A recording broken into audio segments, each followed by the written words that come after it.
Sorry about that little hitch. We've just had a couple of little technical issues that Josh is working really hard to resolve for us. We'll be back online very soon. If you could change to the backup YouTube window now, that would be really, really good. Sorry about that little hitch. We've just had a couple of little technical.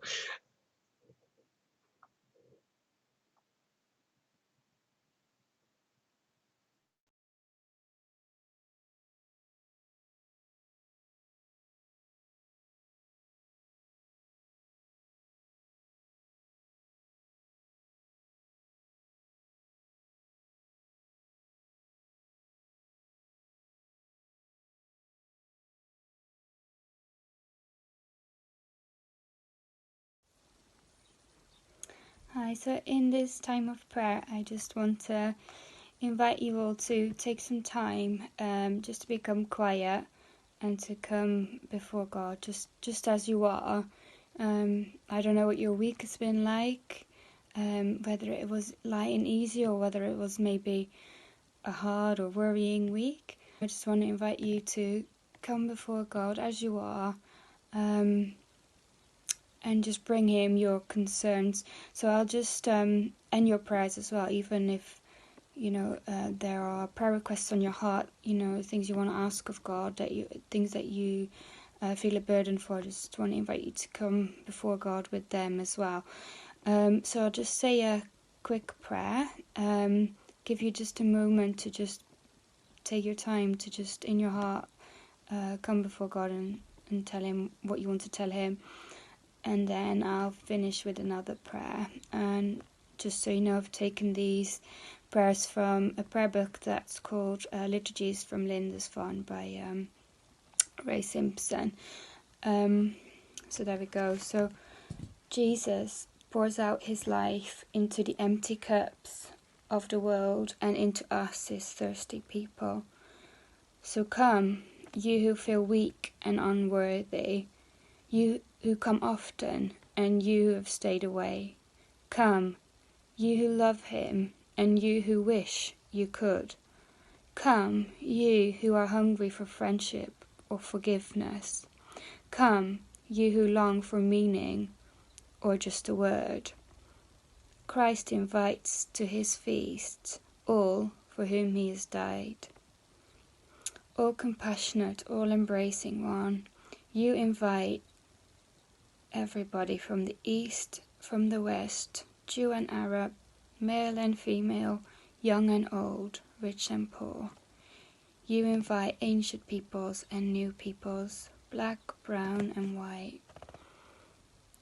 So come, just bring before God your requests, your concerns, your prayers, the needs of others, the needs of our world.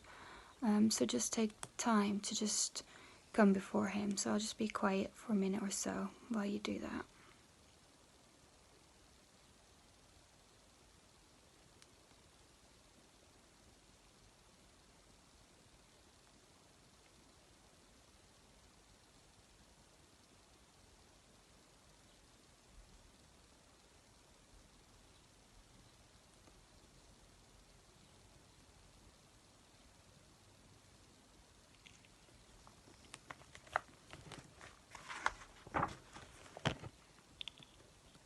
So Father God, we love you. We bring you our requests. We bring you our worries. We bring you our fears. We bring you our joys and our dreams. And Father, we just bring before you as well those requests that we want to ask of you on behalf of our friends, our family, people we know, people we don't know. And Father, just want to bring before you also the problems this world is facing, and say, Lord, have mercy on us. Father, bring your grace, bring your love into all of us and in all the people that suffer in this time. In Jesus' name. I'm going to finish with this prayer. Lord, with joy we pledge our love of you. We are no longer our own, but yours. Put us to what you will. Place us with whom you will. Let us be put to work for you or put aside for you. Let us be full. Let us be empty. Let us have all things. Let us have nothing. We freely and with all our heart give you all things for you to use. May we walk through this year in unity with you and our fellow Christians, feeding upon your word, honouring all people, cherishing your creation, serving our neighbour, responsive to the leading of your Spirit. Amen.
Hello, my name's Rachel, and I just wanted to share some testimony with you. A lesson from my younger self, blessings from obedience. I've been reflecting on something we've heard about over the last couple of weeks, blessings that come from obedience. Some of you will have heard this before, but I really learnt this lesson back in 2001. At that time, we were part of Sussex Street Baptist Church in Rhyl, and we often heard Dave Cave refer to baptism. I'd been christened as a baby, but had begun to struggle with the fact that since becoming a Christian, I'd not been baptised as a believer. Andy and I were working for the church, and a few things were holding me back. How would it look if a staff member was only just being baptised? Would I embarrass my family as I'd have to give testimony in a service? And perhaps most difficult of all, how would my parents feel? They'd had me christened and no doubt thought that that was a once and for all. But God kept whispering to me. His Holy Spirit was working on my heart. Each Sunday I would sit on the edge of my seat and become more and more uncomfortable. I think the Holy Spirit was actually making me physically restless. Finally, I found the courage to tell Dave. On that day, I remembered being launched from my seat, sent forward to the front, where I told Tina, Dave's wife, of my decision. And that act had a radical effect on me. I was filled with joy and not worry. I had a certainty that I had acted in obedience, a real clarity. My parents were very encouraging as I explained why I needed to do this, and my sister travelled up to be with me on the day. My family were supporting me. The actual day itself, although significant, in some ways is not the most important aspect to remember. The act of being baptised, turning to God, testifying and acknowledging that I needed to respond to his whisper is much more important. It changed my life. I remember being in the baptistry with Dave and Andy, being pushed back in the water, and there being a moment when there was just me and God, my Heavenly Father. And whenever I've heard his whisper, the haunting, whenever I've been asked to fulfil a role, I've remembered God's faithfulness and the blessing that comes from an act of obedience. Push away from fear. Learn to recognise his voice and respond. Don't wait too long, and don't sit on something that will undoubtedly bless others and you yourself. Over and over again. Not just once, but each time you're asked to respond. All will be well when you obey his calling. You don't have to doubt that. I'm so grateful for the opportunities that decision has allowed me. I'm not always as obedient as I should be, but I strive to remember each day how God has had a hold on my life.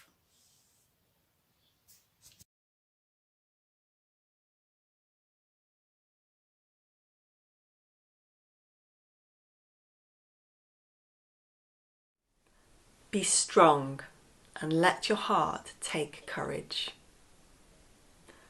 The lines could be straight from the script of Braveheart, but I find an odd tension is there from the start. Yes, 2 of those words slap me square in the face. A command to give entry and 1 to give chase. Be strong and let your heart take courage. The first is perhaps the biggest surprise, though I'm sure not so much to the humble and wise. The heart, it seems, needs to give its permission, to give room to courage through an act of submission. Be strong and let your heart take courage.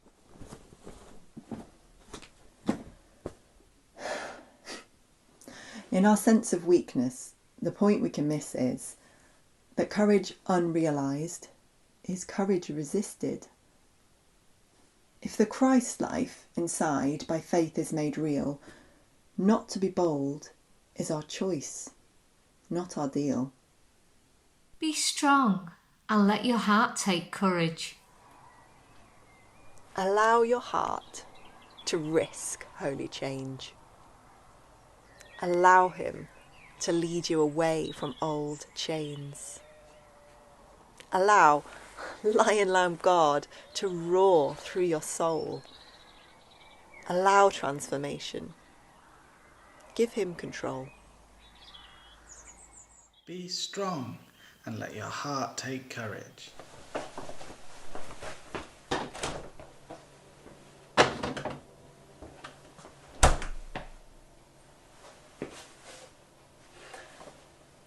The heart is required first to let, then to take.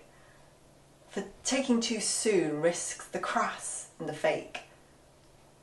But there will be a moment when sights are well set to take courage captive, like a fish in a net. Be strong and let your heart take courage. Courage, it sits like a gift in the lap. But what good will that be if we never unwrap? Taste him to see that the Lord is good. Take courage to feel its strength in the blood. Be strong and let your heart take courage. He tells us we're royal, we're saints, and we're sons. He tells us we're conquerors, every last one. But we choose where we sit, on a throne or in mud. So let's take opposition like warriors should. Be strong and let your heart take courage. Fear noisily tries to make claim over you, but in truth it is weak, and all it can do is trick and deceive, at best shift your gaze from the source of all courage, the Ancient of Days. Wait for the Lord, be strong, and let your heart take courage. Wait for the Lord. Psalm 27, verse 14.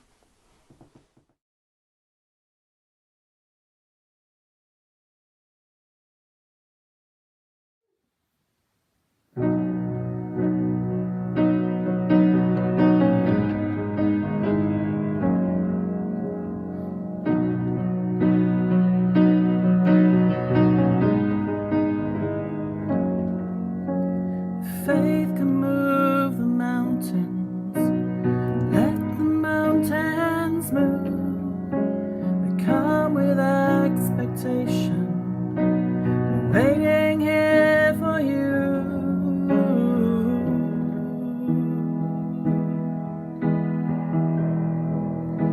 We're waiting here for you.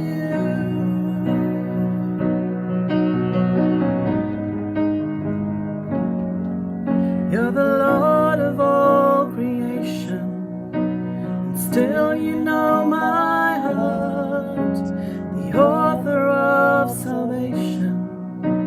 You loved us from the start.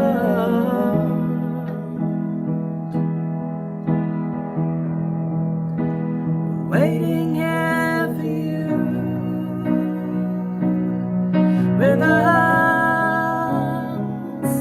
lifted high in praise, and it's you we adore, singing hallelujah.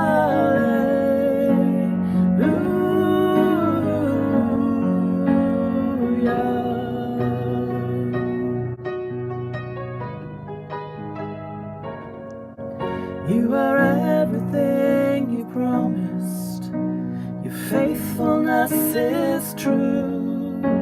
We're desperate for your presence, and all we need is you.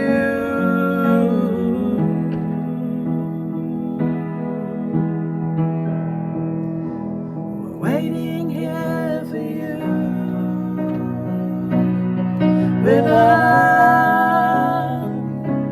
lifted high in praise, and it's you we adore, singing hallelujah.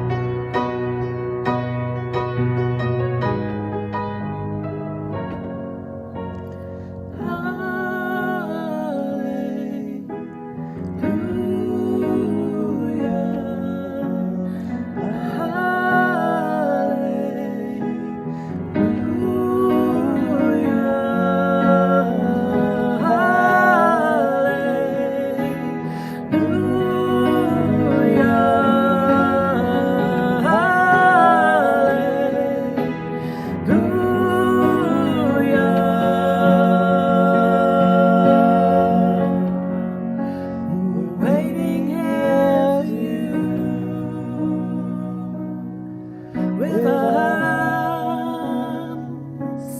lifted high in praise,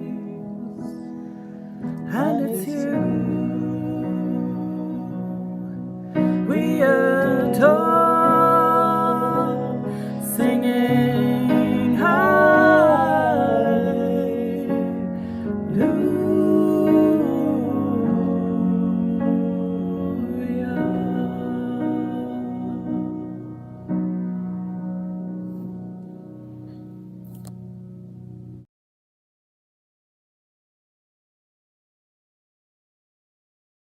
Action. The earth is the Lord's and everything in it, the world and all who live in it. For he founded it upon the seas and established it upon the waters. Who may ascend the hill of the Lord? Who may stand in his holy place? He who has clean hands and a pure heart, who does not lift up his soul to an idol or swear by what is false. He will receive blessings from the Lord and vindication from God his Saviour. Such is the generation of those who seek him, who seek your face, O God of Jacob. Lift up your heads, O you gates, be lifted up, you ancient doors, that the King of glory may come in.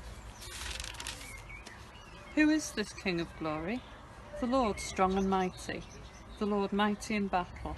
Lift up your heads, O you gates, lift them up, you ancient doors, that the King of glory may come in. Who is he, this King of glory? The Lord Almighty, he is the King of glory.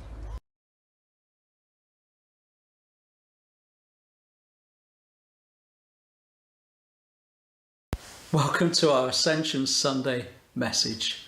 If I've got a title for this, it's this: Don't doubt it, Jesus is King. Jesus addressing the apostles and the disciples before he ascends into heaven says this. They asked him the question about times and dates and all this stuff, and Jesus is replying and he says, it's not for you to know the times or dates the Father has set by his own authority, but you will receive power when the Holy Spirit comes on you, and you will be my witnesses in Jerusalem, in all Judea, Samaria, and in the ends of the earth. And after he said this, he was taken up before their very sight, and a cloud hid him from their sight. And they were looking intently up into the sky as he was going, when suddenly 2 men dressed in white stood beside them. Men of Galilee, they said, why do you stand here looking into the sky? The same Jesus, who has been taken from you into heaven, will come back the same way that you have seen him go into heaven. Sometimes, I think, we don't always see the ascension as one of the most important events in the Bible. It happens, we rush through it. It's a tiny, tiny piece of scripture. We just fly over it, and we're on our way to Pentecost. The exciting stuff, the fire from heaven, the speaking in tongues, the church growing exponentially, Peter, Paul, Barnabas, John, and all of the other stuff. But actually, this is an awesome event. And I don't use that word lightly, because without this event, none of the other events would have happened. N.T. Wright, in his book Surprised by the World, says this: at no point in the Gospels or Acts does anyone say anything remotely like, Jesus has gone into heaven, so let's be sure we can follow him. They say rather, Jesus is in heaven, ruling the whole world, and he will one day return and make that rule complete. In the Psalms, it speaks of Christ many times, and in Psalm 22, it speaks specifically of Christ's death. In Psalm 23, it could be a description of his resurrection. And in Psalm 24, it speaks explicitly of his ascension. Psalm 24, 1-2 says this, establishes the awesomeness of God, the extent of his power and his majesty. But verse 3 poses the big question. Who shall ascend the hill of the Lord, and who shall stand in his holy place? Many have tried and many have failed. In fact, the Bible says we've all sinned, we've all fallen short of the glory of God. How I used to read this was, how shall I ascend the hill of the Lord, and how shall I stand in his holy place? And it poses a problem for those of us who share that view. He who has clean hands and a pure heart, who does not lift up his soul to what is false or swear deceitfully. We know that we've all failed. The truth is, which of us does that describe? When we look at Jesus, we actually stop looking because we realize it cannot possibly be us. There has never been a perfect person other than Jesus, one who has had perfectly clean hearts and a pure heart. We can line up all the Bible greats and the mighty. We can go through their lives one by one with a fine-tooth comb, and none of them would qualify. Even the likes of Abraham and Moses and David, whilst they were loved by God, whilst they walked with God, they were described as friends of God and people after God's own heart. They were very flawed people. And the more I read the Bible, the more I realize that my hope can only come through the Lord Jesus Christ. That Jesus is my only hope. He is our only hope. In fact, the Bible describes him as the hope of glory. Because Jesus is the perfect Lamb of God, because he did what we cannot possibly do. He ascended the hill of the Lord and now stands in the holy place. And the Bible says he is there interceding for us. And at the same time, he's living in our hearts by his Spirit. A man, as Puritans used to say. We're going to take a break now, and we're going to have a reading from Revelations 5, 1 to 14. This reading is taken from Revelations 5, and it's the NIV version. The scroll and the Lamb.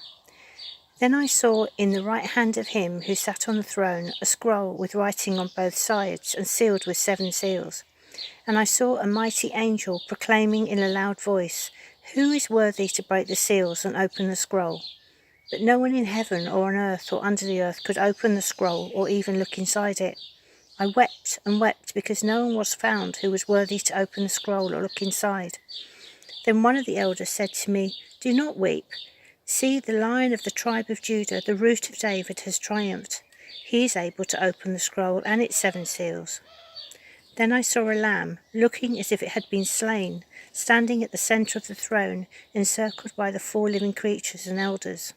The lamb had 7 horns and 7 eyes, which are the 7 spirits of God sent out into all the earth.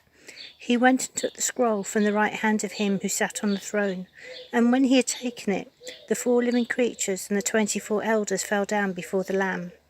Each one had a harp, and they were holding golden bowls full of incense, which are the prayers of God's people. And they sang a new song, saying, "You are worthy to take the scroll and to open its seals, because you were slain, and with your blood you purchased for God persons from every tribe and language and people and nation. You have made them to be a kingdom and priests to serve our God, and they will reign on the earth." Then I looked and heard the voice of many angels, numbering thousands upon thousands and 10,000 times 10,000s. They encircled the throne and the living creatures and the elders. In a loud voice they were saying, "Worthy is the Lamb who was slain to receive power and wealth and wisdom and strength and honour and glory and praise." Then I heard every creature in heaven and on earth and under the earth and on the sea and all that is in them, saying, "To him who sits on the throne and to the Lamb be praise and honour and glory and power for ever and ever." The 4 living creatures said Amen, and the elders fell down and worshipped. Thank you, Rachel, for reading Revelations 5 to us. Who then is worthy? You know, we've just heard that there's only one who is worthy. Even the mighty angels could not open the scroll, only the Lamb of God, still bearing the wounds of the crucifixion. It is good news. Meekness wins. Self-righteousness and human effort fail. John MacArthur says God treated Christ as if he had lived our lives so he could treat us as if we'd lived Christ. What an amazing thought. That's quite mind-blowing, isn't it? God treated Christ as if he had lived our lives so he could treat us as if we lived Christ. The truth is that my sin and my unrighteousness becomes Christ's burden, and his righteousness becomes my joy and eternal delight. Psalm 24, 5-6 goes on to say, "He will receive blessing from the Lord and righteousness from God of his salvation. Such is the generations of those who seek him, who seek the face of the God of Jacob." See, it's what theologians call imputed righteousness. To impute means to reckon to someone the blessing, the curse, the debt of another, to place it in their account. If you don't quite grasp that, listen to this scripture. It says in 2 Corinthians chapter 5, it says, "For our sake he made him to be sin who knew no sin, so that in him we might become the righteousness of God in Christ Jesus. For our sake, he made him to be sin who knew no sin, so that in him we might become the righteousness of God in Christ Jesus. Something we didn't deserve, we didn't earn, we didn't merit, but he gave us freely. Psalm 24 is painting a picture that is giving us an ultimate peek behind the scenes on that awesome day. This could be seen, if you like, as a view from the heavens.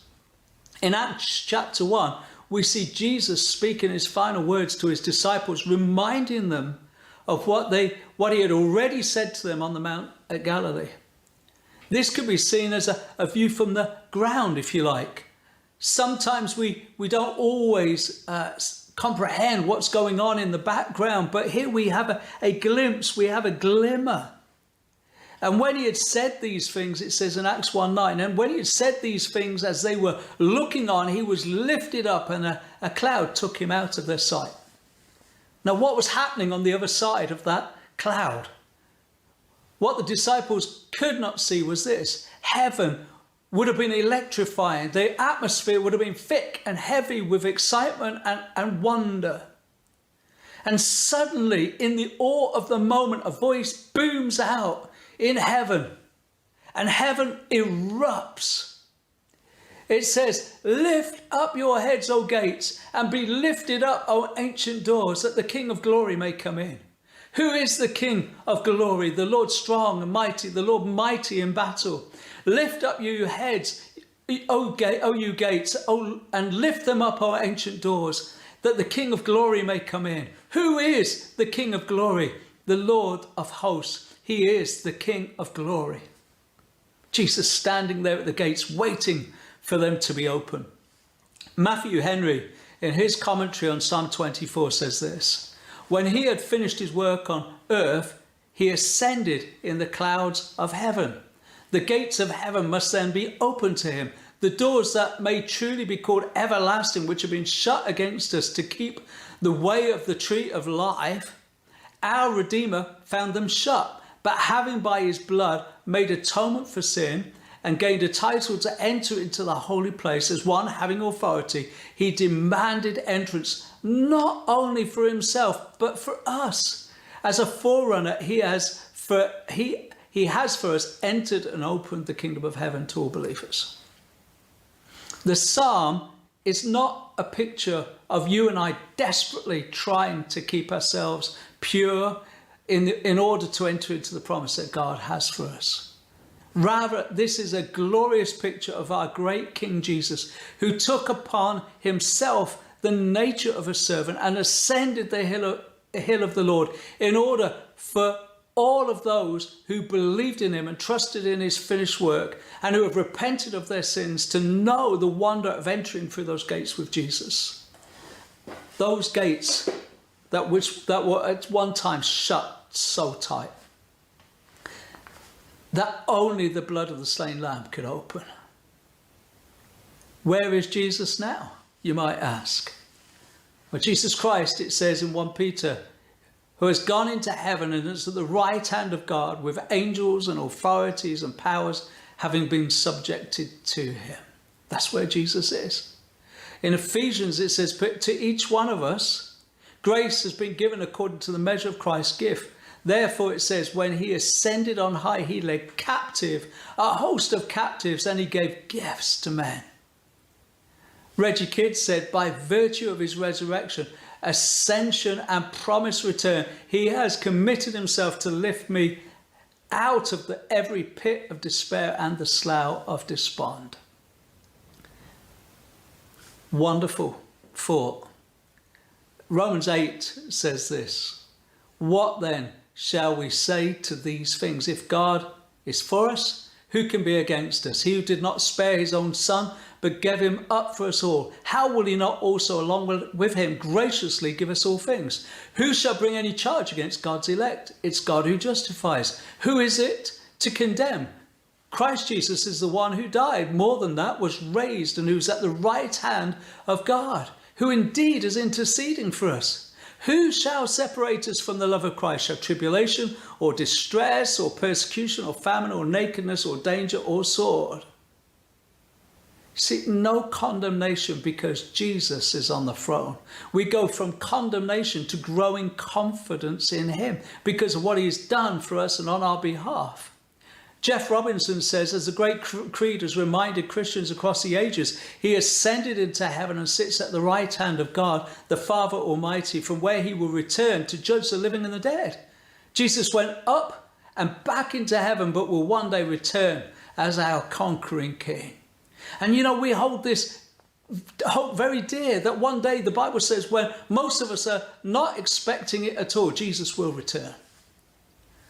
But, you know, we've been waiting a long time and some folks have almost given up. But this is what the word of God says. It says the Lord isn't slow about keeping his promises, as some think he is. In fact, God is patient because he wants everyone to turn from sin and no one to be lost. The day of the Lord's return will surprise us like a thief. The heavens will disappear with a loud noise and the heat will melt the whole universe. And the earth and everything in it will be seen for what they are. You know, while it is still today, there is time for you to turn to him and put your trust in him. It says in Acts that if you believe in the Lord Jesus Christ, you will be saved. And that hasn't changed. That's as still important to know today as it was back then. It's simple, it's easy. Just put your trust in him. Cry out to him, ask him, and he will come into your life. He will change your life. He will forgive your sins. You will know what it is to walk with him and have life with him. Jesus says, I've come that you might have life and life more abundantly. That's the measure that he gives. Pressed down, shaken together, and running over. Just give yourself to him. And you will find that as you give yourself to him, he will give himself, as he already has, to you in greater measure than you can ever imagine. That's what God's promise is to you today.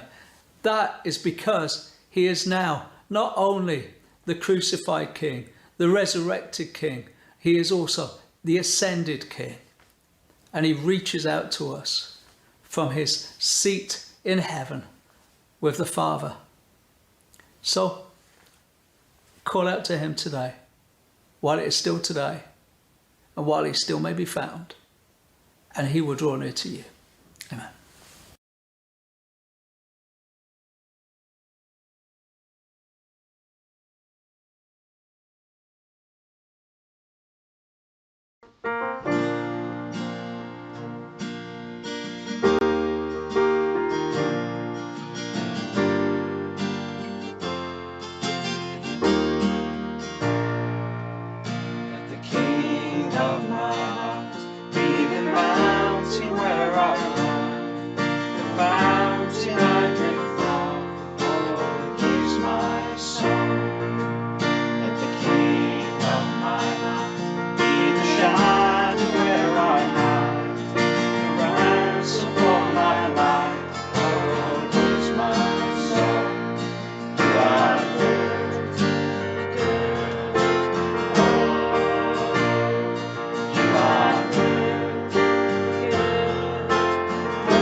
You're never gonna let me down.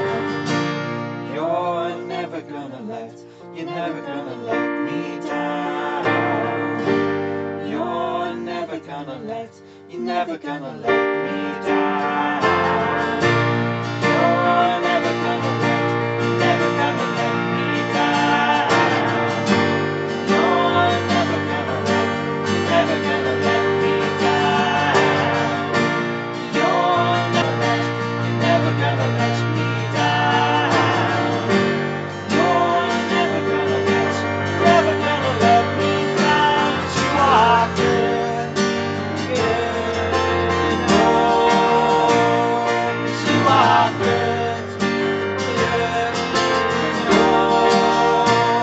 'cause you are good, good. Oh, 'cause you are good, good. Oh.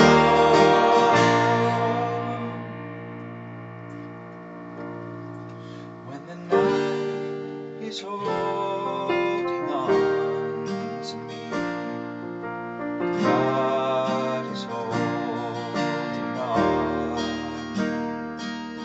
When the night is holding on to me, God is holding on.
We're back. So hope you enjoyed that. Hope it was of help to you and strengthened you and encouraged you. That's all we want to do. The Bible says, let's encourage one another, and all the more as we see that day approaching. So if you've visited for the first time, you'd like to know more about us, please visit our website. On there you find all kinds of information about us, who we are, what we believe, and so on. If you go to www.riffinchurch.co.uk, and if you want to find out more about Jesus, more about what it means to be a Christian, check out our website under About Us. There's a little button there called What is Christianity? If you tick that box, if you go into that space there, there's some helpful info about what it means to follow Jesus. And if you'd like to contact us, then again, under About Us, scroll down under About Us and click on the form Contact Us. And if there's anything you would like to talk about, the things that you've heard or seen today, we'd be delighted just to get back to you and talk to you about that. We're also going to begin very soon an Alpha course, which is also a great way of finding out more about Jesus, finding out more about what it means to be a Christian in a very friendly, informal setting.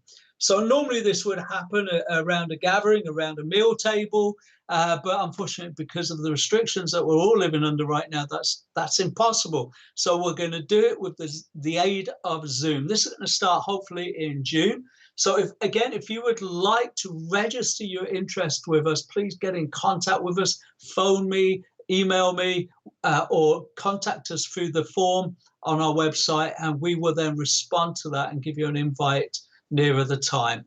What we're going to do in a minute is we're going to pray, but first of all, I just want to thank everybody for being involved this morning. There's a lot of names, a lot of folks who were involved this morning, and that's really, really wonderful. So If you've done anything or contributed in any way this morning, I just want you to know that we are so very, very grateful to you. And we just bless God because of your servant heart. So thank you very, very much. We're going to pray the prayer that Jesus taught his disciples to pray. So that's going to come up on our screen. And it says, "Our Father in heaven, hallowed be your name. Your kingdom come, your will be done on earth as is in heaven. Give us today our daily bread. Forgive us our sins as we forgive those who sin against us. Lead us not into temptation, but deliver us from evil. For the kingdom, the power, and the glory are yours, now and forever. Amen." I'm going to say our church prayer together. And again, you'll find this on your screen in a moment. Father, make us a church without walls, where Jesus Christ is the core of everything we do. Teach us how to love people better. Help us make disciples. Holy Spirit, equip us for reviving faith in our own communities. Keep us growing and maturing in you. And finally, before we all go, just going to say the grace together. The grace of our Lord Jesus Christ and the love of God and the fellowship of the Holy Spirit be with us all evermore. Amen. Amen. Bless you. We hope to see you next week.